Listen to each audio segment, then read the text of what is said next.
Et si une seule contrainte freinait toute votre entreprise? Bienvenue sur la chaîne Théos Consulting.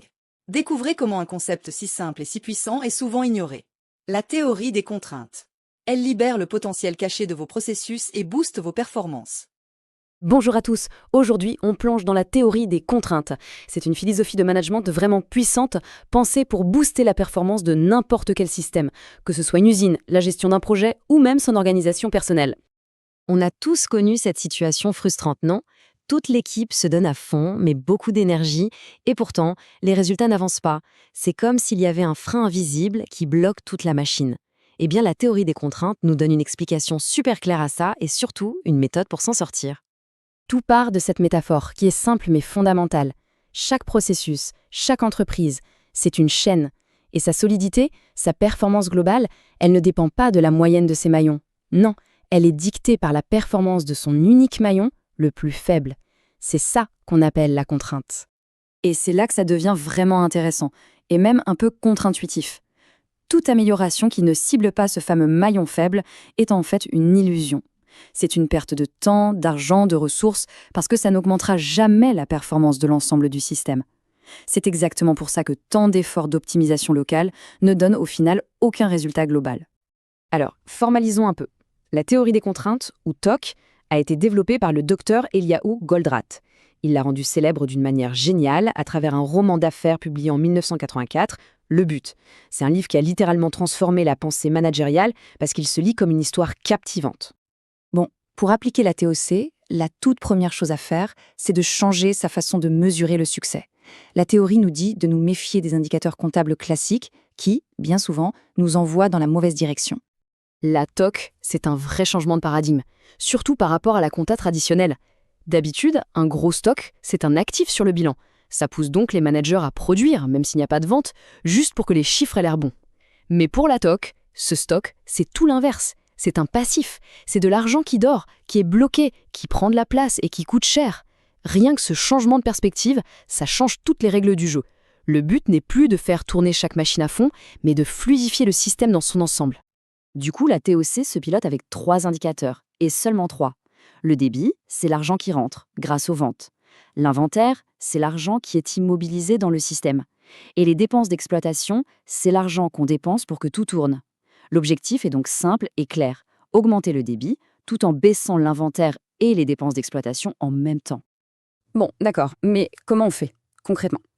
La bonne nouvelle, c'est qu'il existe une méthode super claire, une sorte de recette, pas à pas, pour améliorer n'importe quel système. Ça s'appelle les 5 étapes de focalisation. Ces 5 étapes, c'est en fait un cycle, une boucle d'amélioration continue. D'abord, on trouve le goulot. Ensuite, on en tire le maximum. Puis, on cale tout le reste sur son rythme. Si ça ne suffit toujours pas, on augmente sa capacité. Et enfin, on recommence depuis le début, parce qu'une nouvelle contrainte aura forcément émergé ailleurs. La première étape, c'est la plus importante. Il faut jouer les détectives et trouver le maillon faible. On cherche les indices. Où est-ce que le travail s'accumule? Quelle est la machine ou l'équipe qui est toujours sous l'eau? Où se forment les files d'attente? La contrainte se cache toujours là. Une fois qu'on a trouvé la contrainte, le premier réflexe est souvent de vouloir investir, acheter de nouvelles machines. Erreur, surtout pas. L'étape 2, c'est exploiter.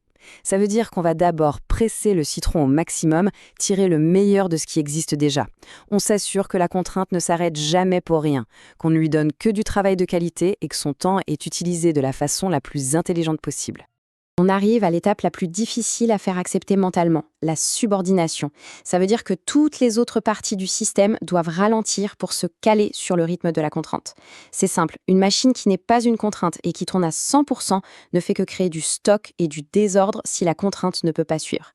Il faut donc accepter que certaines ressources ne tournent pas à plein régime pour le bien du système global.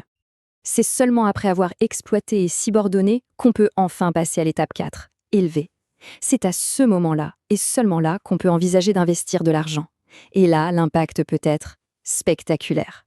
Une étude de cas très connue a montré un retour sur investissement de 780% dès la première année, simplement en achetant une nouvelle machine pour lever la bonne contrainte.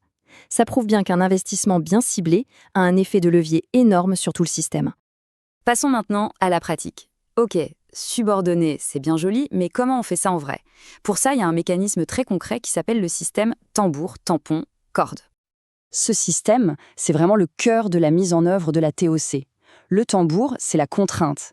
C'est elle qui bat la mesure pour tout le monde. Le tampon, c'est un stock de sécurité, un petit matelas de travail qu'on place juste avant le tambour pour être sûr qu'il ne s'arrête jamais, même s'il y a un pépin en amont.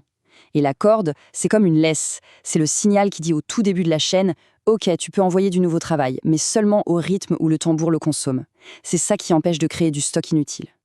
Mais il y a une chose essentielle à comprendre. La théorie des contraintes, ce n'est pas un remède miracle qu'on applique une seule fois et puis c'est fini. C'est une philosophie, une façon de penser orientée vers l'amélioration continue. Le message clé, c'est celui-ci. Dès qu'on a réussi à résoudre un goulot d'étranglement, un autre va apparaître ailleurs. Et ça, ce n'est pas un problème, c'est une excellente nouvelle. Ça veut dire que le système s'est amélioré et qu'on a une nouvelle opportunité de le rendre encore meilleur. C'est un processus sans fin, un voyage perpétuel vers plus d'efficacité. On termine donc avec cette question qui est vraiment essentielle. Que ce soit au travail ou dans des projets plus personnels, ça vaut le coup de prendre un instant pour y réfléchir. Quel est le véritable maillon le plus faible ? Identifier cette contrainte, ce n'est pas juste une étape, c'est le véritable point de départ de toute amélioration qui soit réelle et durable. Chaque organisation a sa contrainte. Mais c'est en la comprenant qu'on devient plus fort. Avec la théorie des contraintes, transformez vos blocages en leviers de performance. Dites-nous en commentaire, quelle est la contrainte qui freine vos projets ? Abonnez-vous à Theos Consulting pour d'autres stratégies Lean. Vous pouvez télécharger notre guide gratuit en description de cette vidéo. Cette vidéo vous a été présentée par Theos Consulting, votre expert en transformation d'entreprise. Rejoignez notre chaîne pour découvrir comment nous pouvons vous aider à transformer votre organisation.